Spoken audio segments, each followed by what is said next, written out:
Umusi mpuzamakungu w'abakozi n'akazi warahimbajwe muri komine Nyabiraba ku rwego rw'intara ya Bujumbura ku wa mbere igenekerezo rya kabiri Rusama umwaka wa 2022 ku civugo ngo igikorwa cose kibonekere ku mwimbu umurundi wese aroranirwe.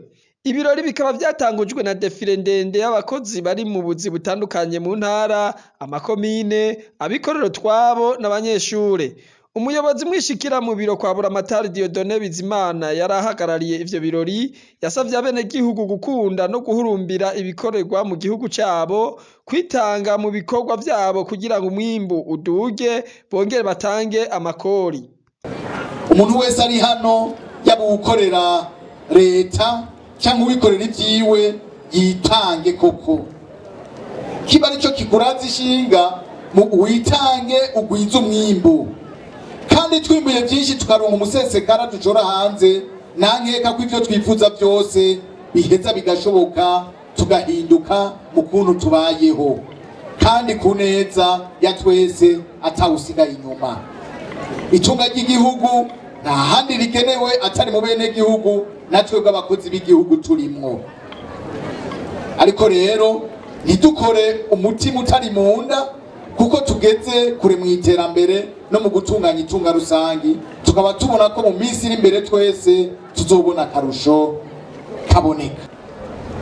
Abarundi turafise ingendo yo guharara ibiva hanze y'igihugu, naho mu gihugu cyacu cy'u Burundi byoba bihari mbere bikaba bifise akanovera canke bikomeye kurusha ibindi, ntidukunda gusuma ivy'iwacu. Rero bene gihugu banyabujumbura mwashitse hano muze dukura amaboko mu mpuzu natwe twiyumvire gushorera ku vy'iwacu. Mwijambo ry'ikaze musitanteri wa komine Nyabiraba Ferdinand Simbananiye ahejeje kumenyesha abaraho ko komine itekanye abenegihugu bari ku kivi yaciye ashikiriza igisabo c'abenegihugu mbaba abakozi ba leta canke abikorera utwabo ko bakoroherezwa mu vyo kwiyunguruza hakoresheje amamoto bagashika aho banwera igitoro ku Musaga, kuko bisaba ko umuntu ava mu modokari ashitse kuri station agaca duga n'amaguru usha kuribonesha. Rero arubuza ku kazi ati ni ngombwa acegwe. Rero barafise igisabo tumaze duca ku misozi yose tugendera bene gihugu, ico gisabo kirahari bavuga bati mudufashe kugira ngo abatonda bikunde ko boroherwa imodoka amamoto amabajaji n'amakinga bashike kuri station uzije ku mukiranganji w'into hagati mu gihugu iterambere rusangi n'umutekano mu dushikize ico gisabo kugira ngo yumve amarira bene gihugu muri kano karere ico basaba ko bokoroherwa.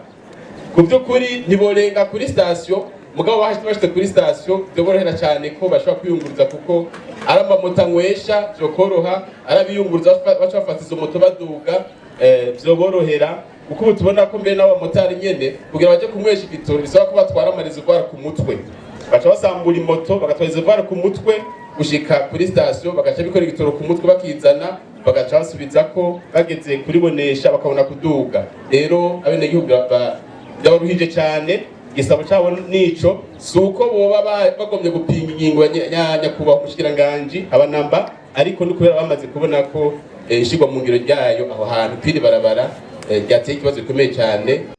Abel Mpawenimana aserukira Kosibu mu ntara ya Bujumbura asaba ko uburusho bwahora buhabwa abakozi ba leta bwo baburasubira gutangwa mu kurindira ishigwa mu ngiro ry'umugambi w'inganisha ry'imishahara. Mu kurindira iyo politike y'imishahara amashirahamwe y'abakozi na leta arasaba ko hoba hararonswa ivyagiye birahagarikwa ari byo twita anare, prime na endaminite.